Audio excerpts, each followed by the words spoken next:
We want to look at the evidence that I believe is very powerful from the world of nature that there is a designer. And if there is design and a designer, then we have to seek out who that person is. It's only my generation that we've come to appreciate what a wonderful world we live in, with the ability to have pictures of the Earth taken from space, to see this beautiful jewel in the heavens which represents the Earth upon which we live. And it's full of beauty, isn't it, wherever we go, and especially this time of the year. The trees and the flowers are absolutely staggering, aren't they, in their beauty, and in the great variety of colours that exists in the world of nature. And everywhere we see that there is design, that one plant is dependent upon an insect for pollination, a particular bee is dependent upon a certain flower for its nectar. There's a whole world of interconnection between the different things that are created, and it is an absolutely amazing design with this interdependence. And we have to ask, what is the origins of all of this? Is there a God who has brought it into being, as the Bible tells us? And the introduction that we read spoke of the glory that the heavens declare concerning God's handiwork. And this obviously is what we believe, that the heavens have been brought into being, and the earth and everything in it, by a wonderful God. But sadly, the majority of the world population chooses to disregard the message of the Bible and seeks for an answer in time and chance and evolution. So we're going to look at the evidence, I believe, that points so strongly to a designer of this wonderful world. So we're going to look at three main areas. We're going to look at the marvels of miniaturization. We're going to look at DNA, that coding information that contains the coding for life. We're going to look at molecular motors, incredible little motors. Admittedly, that is an artistic representation of them, but they are incredible in what they do, and very minute. And we're going to look at the mitochondria, which is again, it is the energy producer in the cell, which gives the energy to the whatever it is, a plant, a man, or whatever. So those are three examples of miniaturization which I believe cry out that they have to be designed. They couldn't come about through chance. It's an utter impossibility. They all show design. As I say, if there is design, then it needs a designer. And then we're going to look at the miracles or marvels of migration, and just look at the monarch butterfly and see how this little tiny creature is able to traverse vast distances.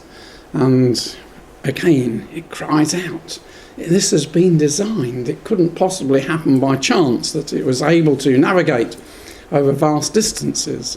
It has to be designed. And then, last of all, I just want to look very briefly at the incredible construction of the Bible. Now, as we were reading that Psalm 19, it just switched instantly, didn't it, from looking at the world of nature around to the Word of God. And we believe that this Word of God is of equally wonderful design.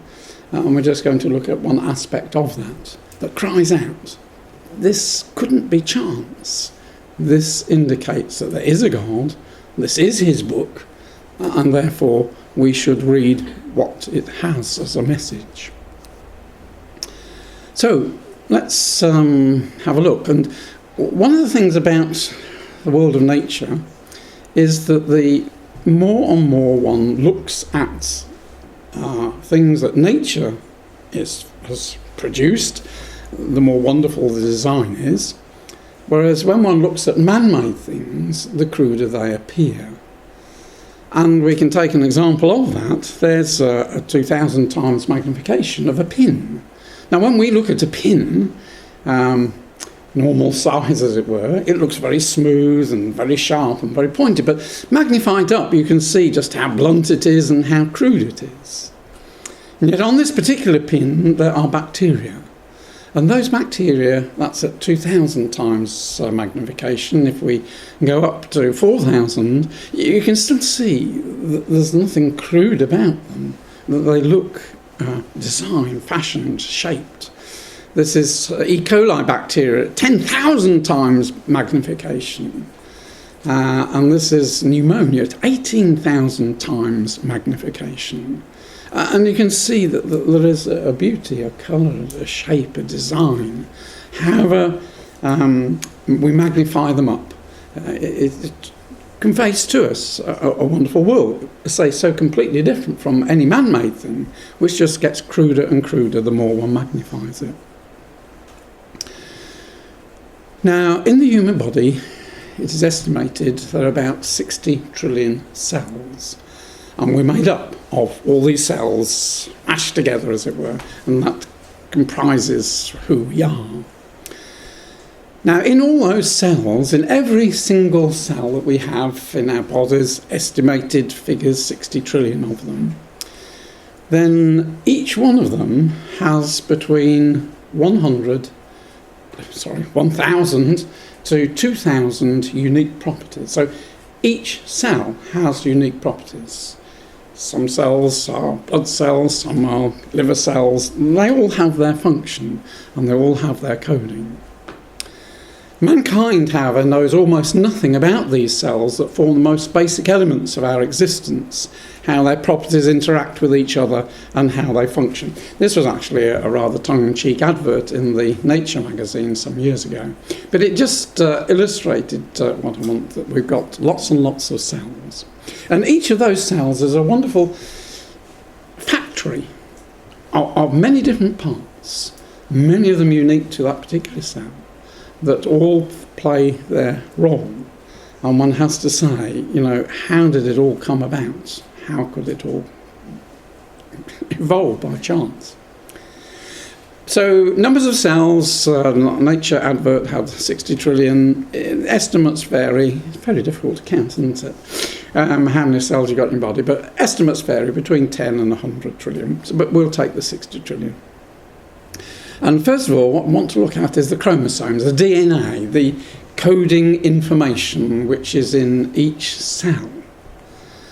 And various depictions of it. Obviously, all these are artistic representations, but we know that's double helix with the coding information, which enables information to be passed on, the DNA to split and reproduce, as it were, and carry that information forward. And the DNA in every one of your 60 trillion cells contains an incredibly complex set of coded instructions for life. Each of our many cells contains a full set of these instructions, which, if stretched out, will be 2 meters, just over 6 feet in length. So each of our cells, we've got 60 trillion of them, has packed inside it 2 meters worth, if it was all unravelled and stretched out, 2 meters worth of DNA. Now that's an incredible amount of DNA in each body, and I just hope to illustrate it. There's the Earth and there's the Sun, 384,000 kilometres, 239,000 miles apart.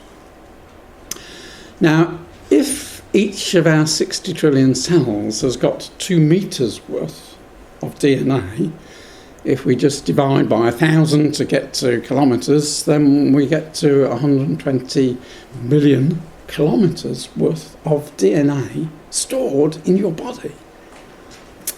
Now, that's the distance from the moon, or from the Earth to the moon, and it would take the equivalent of 150,000 round trips there and back again to go the distance of the DNA in your body.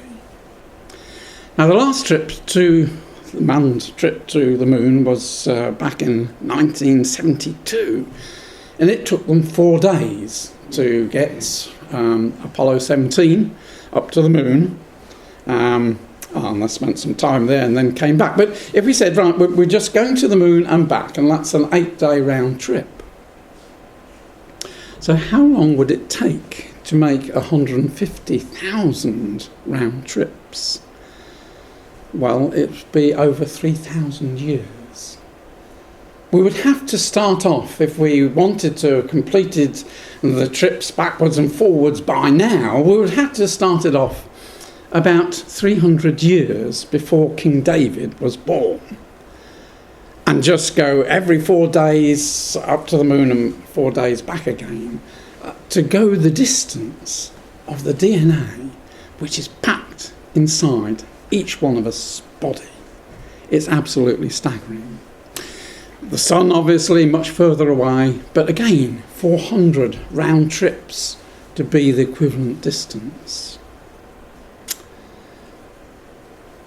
Now, DNA carries the coding for life, and all the information required to specify the exact makeup of every human being on the earth could be stored in a volume of DNA no bigger than a couple of aspirin tablets. So if you think of the teeming billions on the earth, and if you want to know the figure, this was correct roughly. I mean, I can only estimate it, but just before 4 o'clock this afternoon I went in, and the counter just revolves around your eye, but that was the estimated population this afternoon of the earth. So if you want to take the specific DNA that makes me, and you, you could store all that of every living being in just the size of a couple of aspirin tablets, which helps us to understand how God can store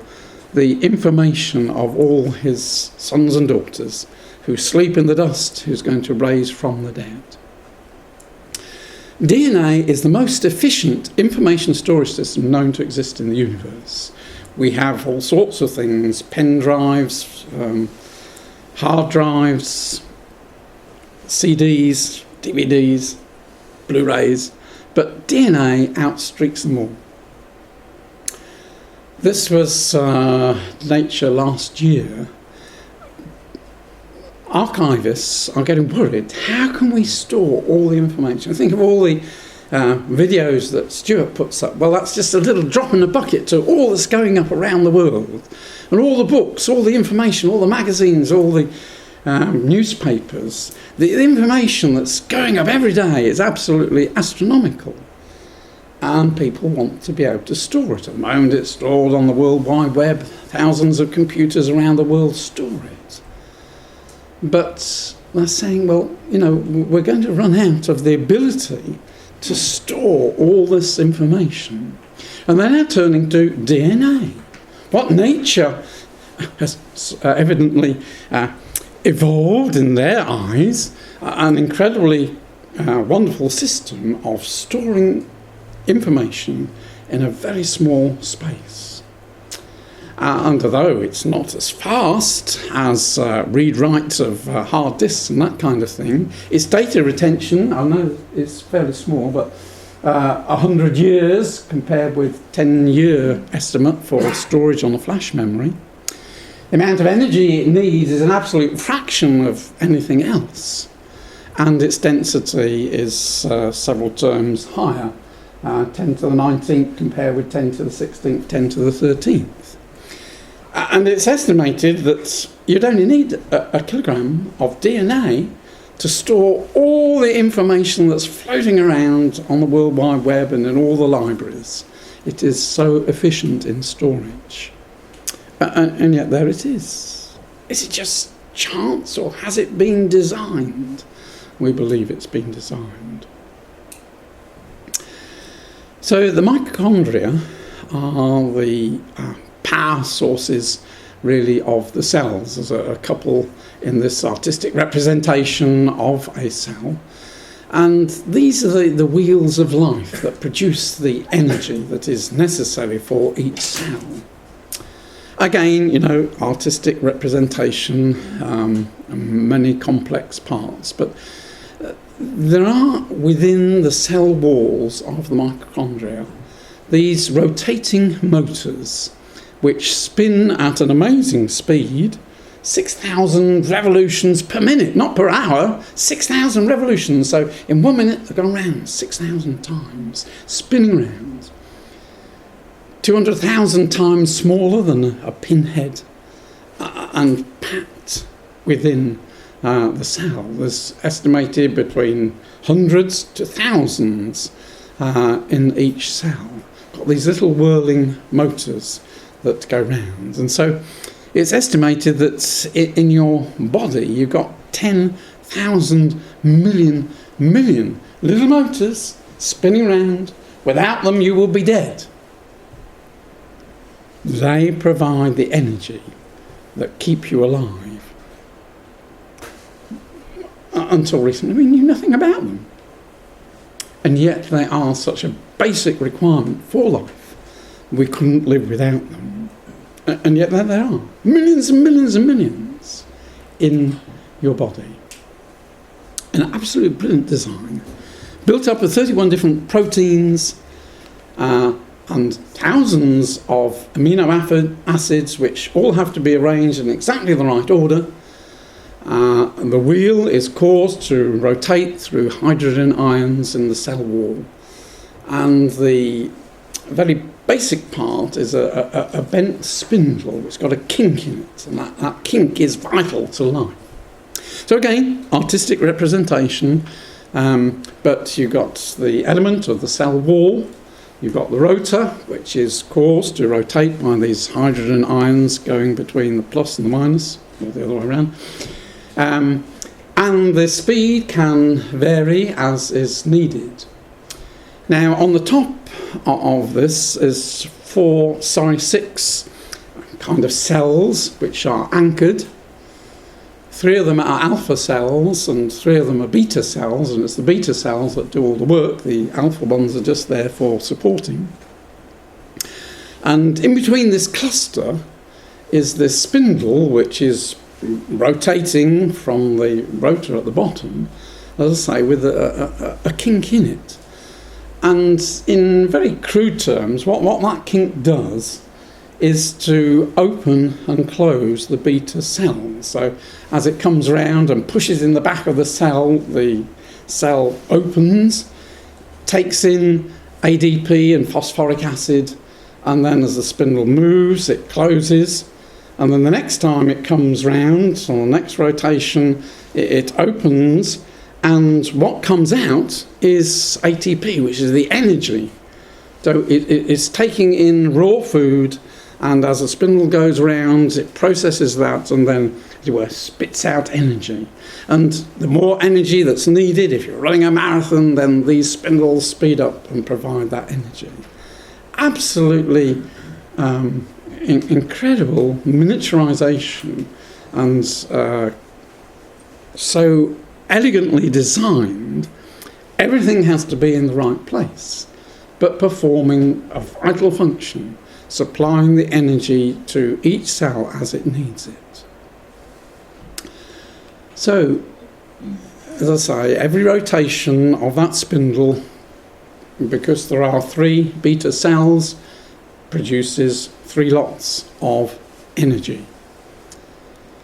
Now, these rotating motors are not just used in this particular aspect for creating food energy, but they are found in all sorts of uses within not only human beings, but plants, fungi, bacteria, and even what they think of as very crude life, primitive life in the so-called Cambrian layer, right at the bottom of the evolutionary pile, as it were. They have these complex motors. So right from the beginning, if we're going to believe in evolution, you have to believe that these incredible motors came into being right there, no half measures or anything like that. Everything has to be right for them to function. And they're used for other purposes, but using the same principle of a rotor being moved round by the hydrogen ions. And in this particular case, this is a flagellum on a bacteria, and that rotary movement is transferred into a spiral movement, which, when the bacteria is in liquid, will propel it from one place to another. So these are the basic propellers on bacteria, crude, so-called simple life. Nothing is simple. There's nothing crude.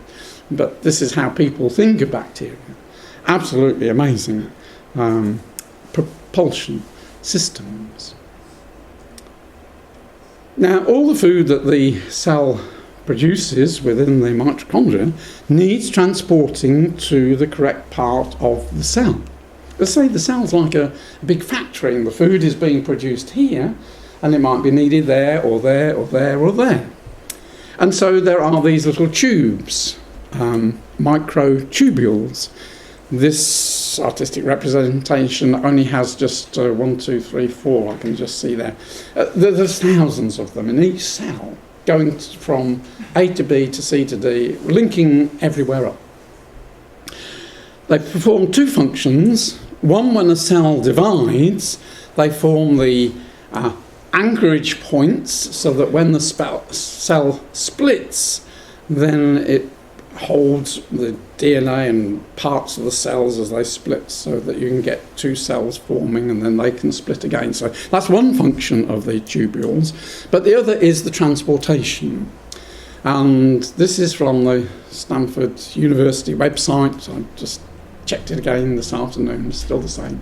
The inside of a living cell has been compared to a train station at rush hour, with enzymes, chromosomes and other internal components constantly being shuttled along tiny fibrous tracks called microtubules. Unlike a congested city commute, cellular traffic is efficient and highly regulated, thanks in part to a group of proteins known as motor molecules that use microtubules to haul vital cargo through the cell. So it says, think of a cell, and you've got 60 trillion of them. Think of that as being London. And think of the underground system there as being the microtubules in just one of your 60 trillion cells. And there are little motors, just like the underground trains, that shuttle, not people, but food, energy, from one place to another. And these little motors have feet, again, artistic representation, but they have two main feet at the bottom, and they carry their loads up. This is the energy, ADP, being carried there. Now, this is a representation of the bottom part of a cell wall with alpha and beta cells. And then, there'll be the equivalent up at the top there. This is a tube, just the bottom part of the tube. And these are the little motors that walk along carrying their load.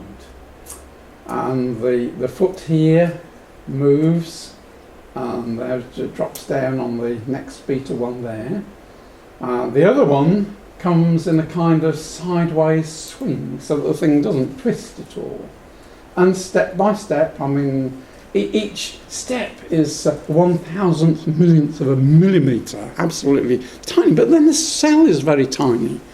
And so step by step, and hopefully, if this works, so you can see, one foot goes over, the other foot comes round, and it's not showing the load is carried up there. So going through these absolutely miniature cells, taking the right track, how the points work, nobody knows, but it will take the energy to where it is needed. Absolutely elegant solution. One just to say, could that evolve? Because that needs so many parts to make it work. And it needs all the network, and it needs the energy for it to carry. Everything has to be there. You can't have a half a cell, or a quarter of a cell, or three-quarters cell. You can't have 99% of us. You have to have everything there right at the beginning. So, what makes sense? Creation or evolution? Well, let's just have a look at the marvels of the migration of this little tiny butterfly. It's mainly found in the United States, It's the only insect that we know of that migrates across a continent. Some of them come down the east coast, the middle coast, but some of them come from Nova Scotia, which is the furthest tip of Canada here, and travel a distance of 5,000 kilometres, 3,000 miles. Did I say 5,000? Yeah, 5,000, that's right. And that's an amazing trip. But what is so spectacular is that some of them don't go as the crow flies, but they hop from island to island. So they set off from Nova Scotia, travel southward to Bermuda, and then change tack to get to the Bahamas, down to Cuba, down to Jamaica, back to Guatemala, where they breed. Now, not all butterflies make the whole journey. Sometimes they lay eggs as they go along, and their parents will die, but the hatchlings will grow and eventually become butterflies. And they know, don't ask me how, I believe this is the hand of God, that if I've been born on Bermuda, I don't travel the same direction that my parents travelled, because I'll just go in the middle of nowhere. I have to go in that direction and then change and change. And in fact, by marking the butterflies, they know that some do complete the whole journey. And what's so amazing is that they go back to the same tree that they started off at, or that their parents started off at. It's just absolutely staggering. But we know how the butterfly comes from the caterpillar. It pupates, metamorphosis, absolutely amazing process that the caterpillar turns itself into a pupae, and then eventually out of that will emerge a butterfly. Now, how could that evolve? It's a little tiny creature. It's only got a brain, 5 grams weight. And what emerges is an insect fit for the purpose of migrating, because their wings have special buoyancy sacs upon them. And they've got 4 wings, each one of them with 1.4 million scales, and each of those scales is filled with air, gives it its buoyancy. So this little tiny creature, did I say its brain weighed 5 grams? No, the whole thing weighs 5 grams. Its brain is the size of a pinhead.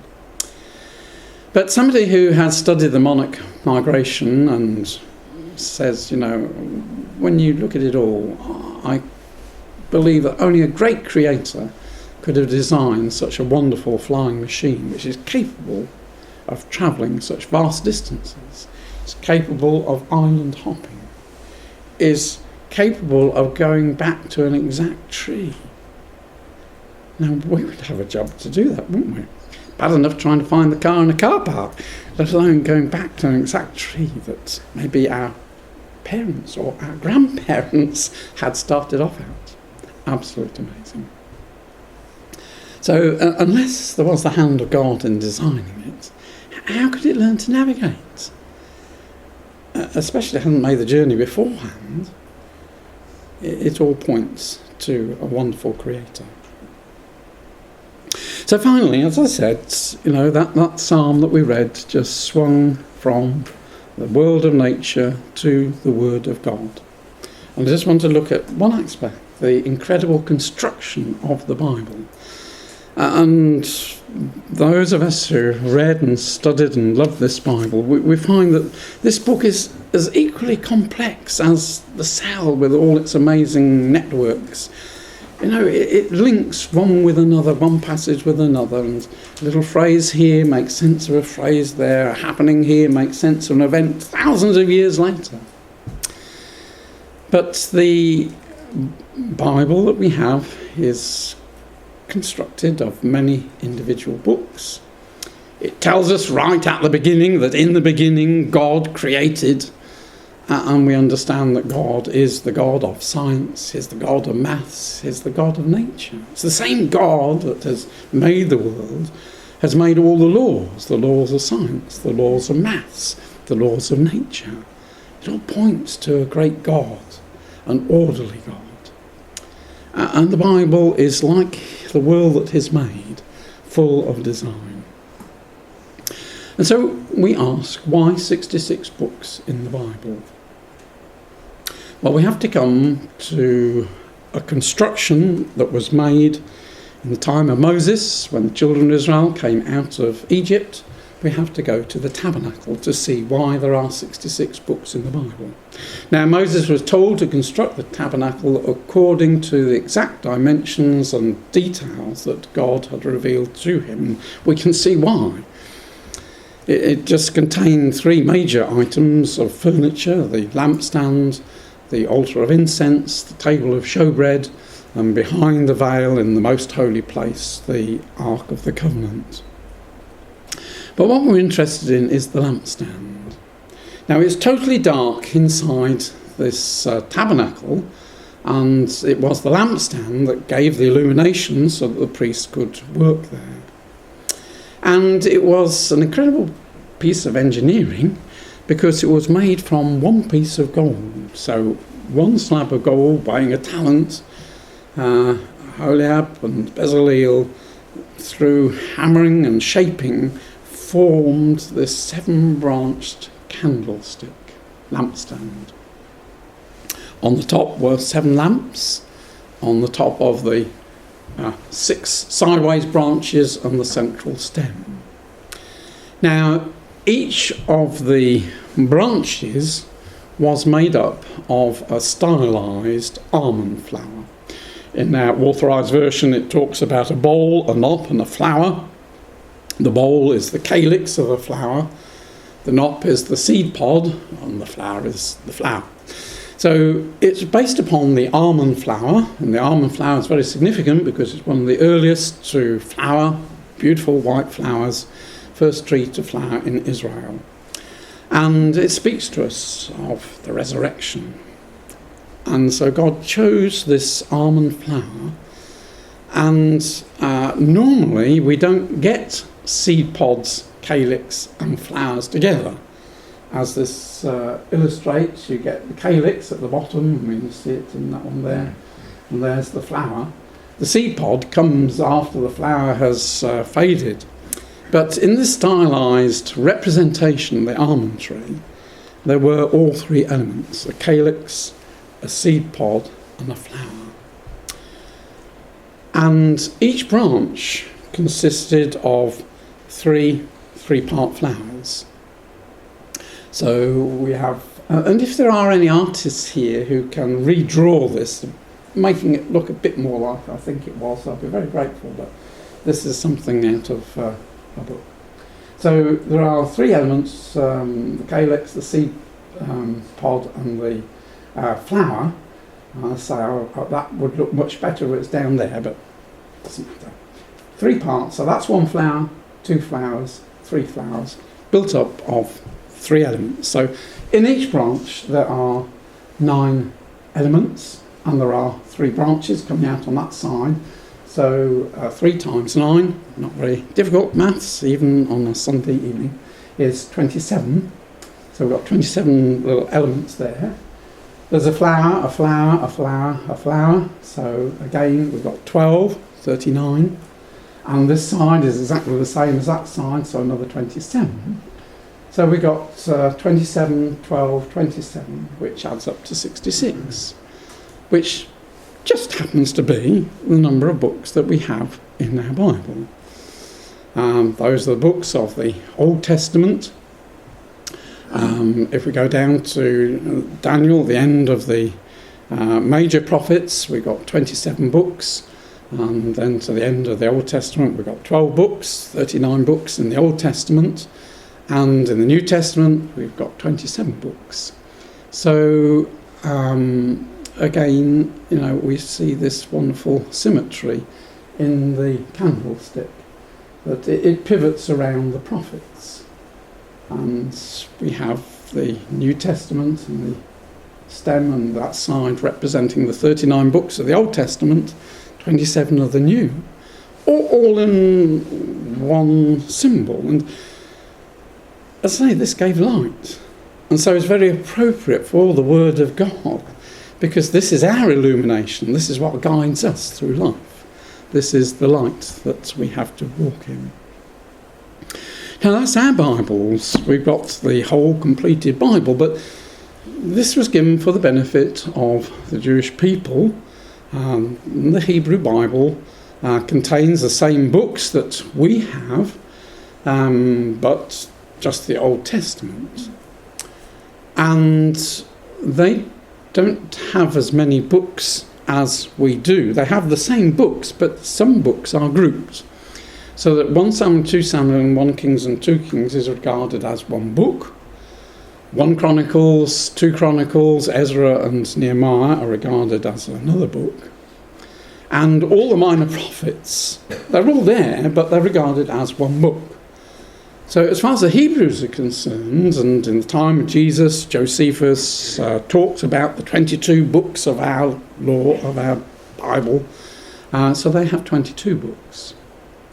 So again, if we go back to the construction of the lampstand, and instead of thinking of each flower made up of 3 elements, we just think of them as a flower. So we've got 1, 2, 3 flowers. We've got 3 branches there, so we've got 9 flowers on that side. We've got 1, 2, 3, 4. We've got 4 flowers here, and then exactly the same on the other side, so we've got another 9 there. If we add those together, then we get to 22. Now, the Hebrew Bible is, as I say, it contains the same books. Some are amalgamated, and they are in a slightly different order. And if you just look at the Hebrew Bible, then we have the law, the prophets, and the Psalms. So just bear in mind that Samuel and Kings are all one book. So if we count up the books to there, we've got Genesis, Exodus, Leviticus, Numbers, Deuteronomy, Joshua, Judges, Ruth, the combined book. So we've got 9 books up to there. Isaiah, Jeremiah, Ezekiel, the minor prophets, we've got another 4 there. And then on this side, bearing in mind Ezra, Nehemiah and Chronicles are on one book, we've got 1, 2, 3, 4, 5, 6, 7, 8. We've got 9 there. So we've got the same pattern revolving around the prophets, a 9, 4, 9. And that's exactly what we've got in the lampstand. Now, mathematically, I challenge anybody to be able to design one piece of furniture which is appropriate, lampstand giving light, that not only contains the number of books that's going to be in the Hebrew Bible, but also conveys in the same piece of furniture the whole completed word. It points to a God. It points to somebody who knows all things. This is his word. The evidence for a designer is everywhere. Whether we look in the world of nature, whether we look at science, whether we look at mathematics, whether we look at the Bible, we see design. It's not coincidence. This points to a wonderful creator. And I believe in a designer. And I believe that that designer is the God of the Bible. So wherever we look, we have to say, what makes sense? God, creator, as the explanation for everything, the complexity of the world and all the laws and that? Or are we going to think that it all came about through time and chance? I leave it to you. But if we believe that God is the creator, then we have in the pages of this book a wonderful message of hope, that there is a kingdom to come and the Lord Jesus is going to come back and establish peace and righteousness and holiness upon this earth. And there is a work for men and women, you and me, to join the Lord Jesus in preparation for that wonderful day, which is surely, shortly to come.